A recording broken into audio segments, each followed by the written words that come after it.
What's going on, traders? Welcome back to the recap. Today's been a very difficult day. I've actually been MIA for the past couple weeks, and I want to talk about that a little bit. But just to quickly recap what happened, I really had a really bad week. About 2 weeks ago, I blew the two evals, these two right here, pretty much back to back. And honestly speaking, I want to take a break. I want to take a break from trading and just kind of reset my mind and my psychology a little bit.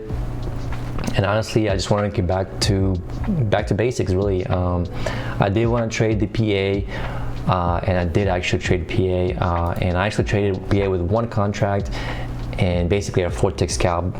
Again, pretty much back to basics. And I kind of want to take the best setups and kind of work my way up a little slowly but surely back to where I was.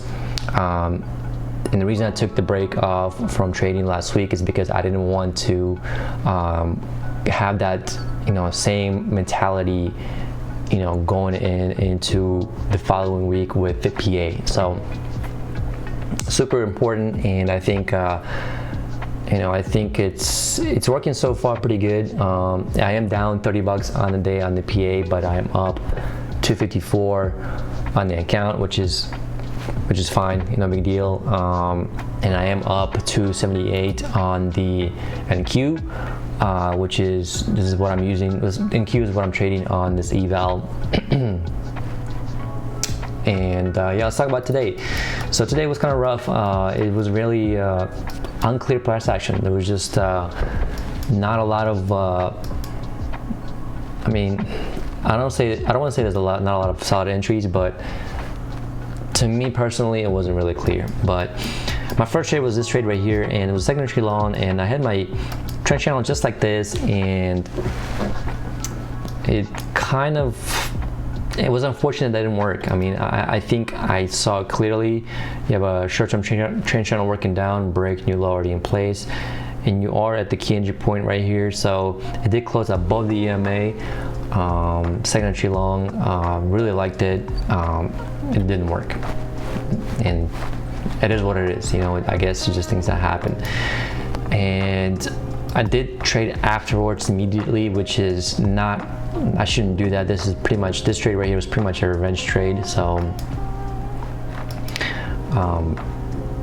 yeah, not a big fan of this trade. I don't even know if it was anything. I don't know. This is a bad trade, but don't recommend it. But you do have a trend channel working down, break, and your low in place. And I don't really see an entry here. I was waiting for like a higher low or something like that, but never happened. And you do get a higher low here, but that's just too far away. You can't enter on that. That's not a good setup. And then of course price tests these highs and then some. So yeah. Anyways, so finally make a new high, and we are making lower highs here. So I traded this as a failure, new high, first entry long, pullback, second entry long, failure. So again, it was pretty much a textbook trade, but the reason I took a 4-tick scalp here is because I was kind of hesitant about these lows, and you can clearly see there's some support here, 1, 2, and 3. So I was like, I don't know if it's gonna go even more than that. So I just got out with my 1 point. And of course it goes straight down, breaks the overnight highs, and then goes even lower. Of course, this is hindsight trading, so it is what it is. And then basically I had a trend channel just like this, and it could have been maybe tighter, maybe something like this. Either way, do get a break and a new low. Now this trade right here is basically, the way I saw it, was a triple test, and 1, 2, and 3, and I actually got out of break even, and something told me that this is not going to work, and I basically instantly got out and pretty good catch. Yeah, it was just not ideal, and I think the reason I got out too is because I had this trend channel just like this as well. So I was thinking in my head, well, we need to break a new low in order to go higher, but I did like this triple test, so it is what it is. You do get a secondary long failure here, which is a really nice failure. It's the same, pretty much the same patterns as this one right here. Even the signal bar is pretty good, even though on the failures you don't really consider a signal bar. Yeah, good trade. And then my last trade was a secondary short. Now, again, I think I had my channel at the time like this, so I should not be thinking going short because you already have break and new low already played out. So this trade right here was really my mistake, and again I got out of break even. And I think the reason I got out of break even here is because I saw that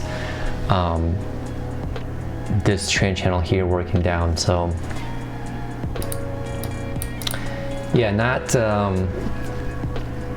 the best trading day for me. Again, very tough for me to see price action clearly, especially days like this. We do get a secondary long here at the key entry point, which I really like, but you get a lower high here. So I don't know guys, tough day, and I'm just gonna call it. I'm not gonna trade anymore. I just don't like it, and it's pretty much, you know, to me almost like a range day. The only problem with this is that we've never reached the lows of the day, which honestly I think we will eventually, just the way the price action is moving. So I think we're gonna end up testing these lows, overnight lows. But yeah, I'm done for the day. So I think moving forward, as far as like the videos, I don't have time to make videos daily anymore. I think what I'm gonna do is I'm gonna do a one video of like the weekly recap, like either Friday or Saturday, or maybe just sometime in the weekend, because I have more time on the weekends than weekdays. So, and then I think I'll just update you guys like that with, you know, my PAs and the evals and things like that. So I'm gonna try that layout for a couple weeks to see how it works out. But yeah, like I said, I don't really have time to make these videos anymore, which is kind of unfortunate because I do really like making these videos, and again, this is just a hobby. So, but it is what it is. Yeah, anyways, hopefully you guys liked the video. Hopefully you guys were good. Hopefully made some money, and thanks for watching, and see you guys on the next one. Peace.